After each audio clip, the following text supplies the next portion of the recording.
ঈশ্বর এবং আমার মধ্যে পার্থক্য কিছু নেই। এবং ঈশ্বর কে?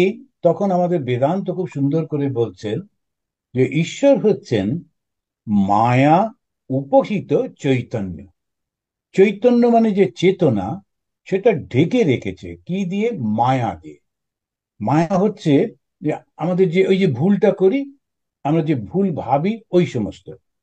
তো মায়াকে এক্সপ্লেন করা যায় না, কিন্তু মায়ার প্রভাবটা বুঝতে পারা যায়।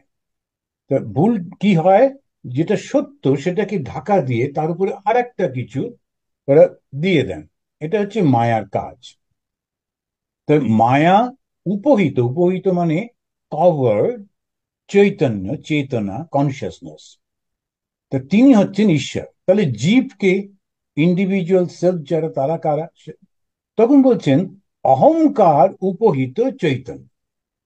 তা অহংকার হচ্ছে ওই মায়া, যখন ছোট্ট ইন্ডিভিজুয়াল তখন তাকে বলা হলো অহংকার। অহংকার উপহিত চৈতন্য।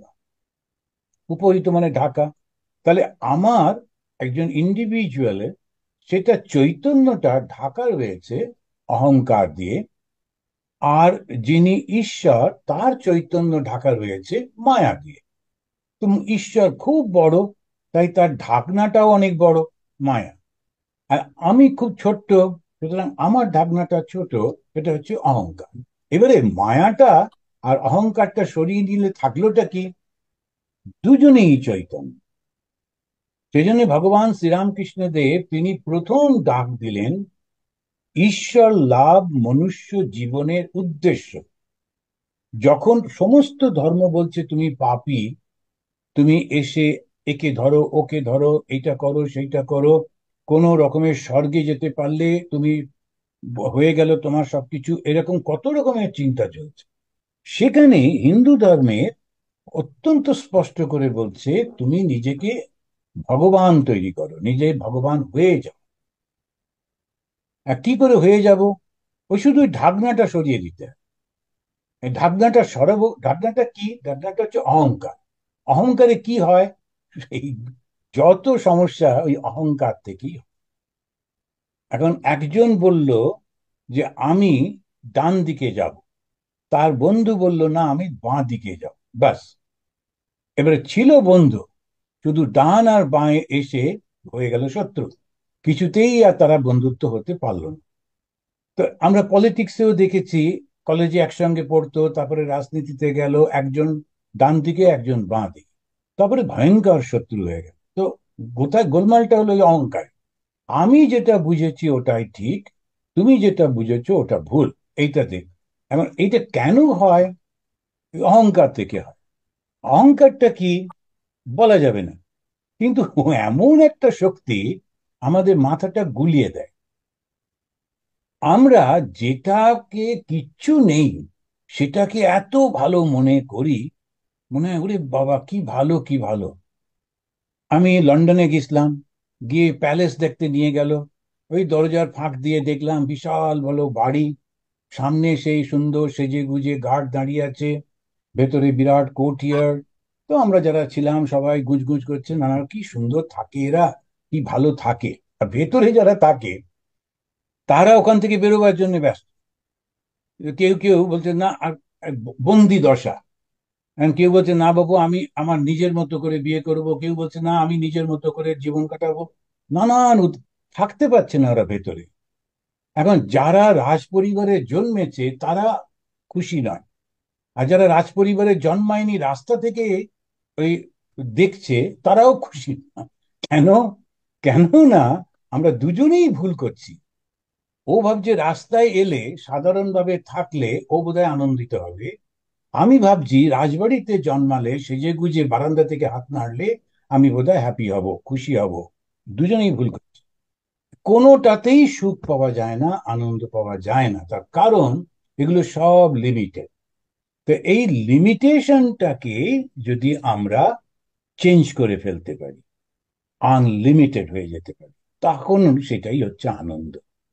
তো ভগবান শ্রীরামকৃষ্ণ দেব বললেন যে ঈশ্বর লাভ মনুষ্য জীবনের উদ্দেশ্য। কেন জন্মেছি? ঈশ্বর লাভ করব বলে। উনি কিন্তু গরুকে, ঘোড়াকে, পাখিকে বললেন না, মানুষকে বললেন। কেন? না, মানুষের মধ্যে একটা অদ্ভুত গুণ আছে।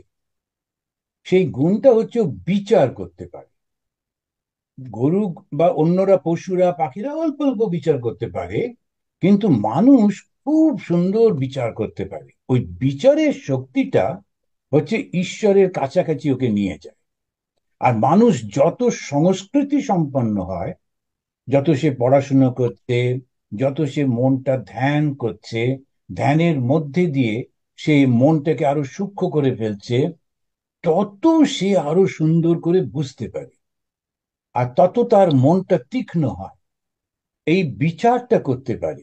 বিচারটা যেই করতে পারলো, অমনি সঙ্গে সঙ্গে তার মধ্যে ঈশ্বরত্ব জেগে উঠল। ঈশ্বর কি করেন? ওই বিচার বিচার করেন বলেই উনি এসবের মধ্যে আসেন। আমরা বিচার না করে নেমে পড়ি, করে ভুল করে ফেলি। আমার মনে আছে, তখন তো আমরা অল্প বয়স, এই সবে কলেজে ঢুকেছি। তখন আমি তো পশ্চিমবাংলা, কলকাতার ছেলে। কলকাতাতে একটা খুব হইচই চলছে যে দেশটা পাল্টে ফেলতে হবে, সবাইকে গুলি করে করে মারবো। একটা আল্ট্রা কমিউনিস্ট মুভমেন্ট চলছে। খুব বেশি হয়নি, এটা সবে সবে শুরু হয়েছে। তো আমাদের বন্ধুদের মধ্যেও খুব উত্তেজনা।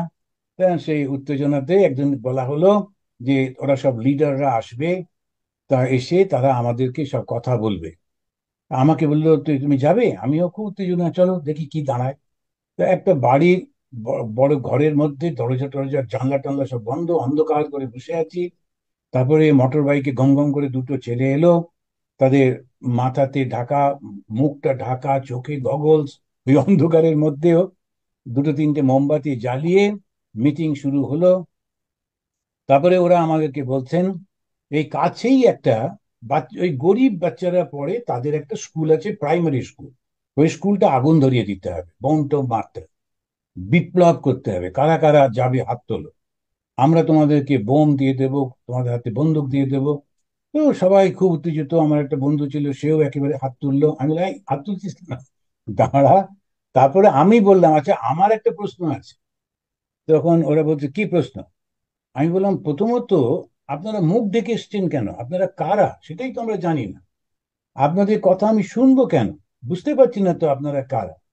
আর দ্বিতীয়ত হচ্ছে, এই যে স্কুলটা যেখানে গরিব বাচ্চাগুলো পড়ে, সেই স্কুলটা যদি আমরা জ্বালিয়ে দিই, ওরা অ আ ক খ ও শিখতে পারবে না তো। তো আপনারা যে ম্যাগাজিন বের করেন, সেটাও পড়ার লোক পাওয়া যাবে না। এ আবার কি বিপ্লব হচ্ছে? তো আমার সেই ব্যাপারে একটুখানি প্রথমে বলুন, জানলা টানলা গুলো খুলুন। একটা ভালো কাজ হচ্ছে, অন্ধকারের মধ্যে কেন হবে? আলো টালো জ্বলে যায়। আমাকে ওরা বলে, একে বার করে দাও।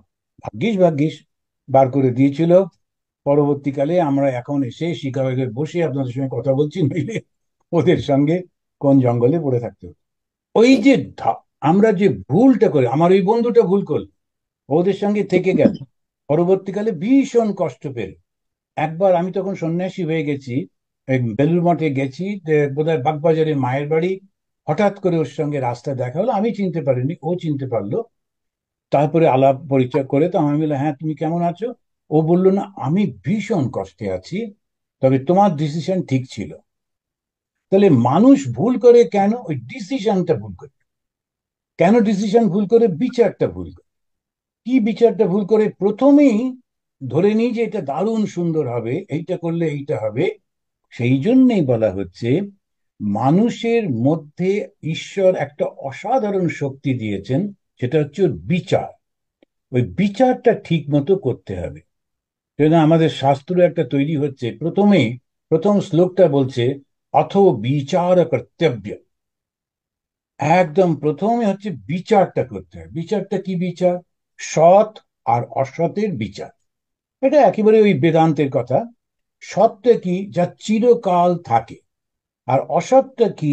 যা বেশি দিন থাকে না। তা সৎ আর অসতের এই বিচারটা করতে হবে।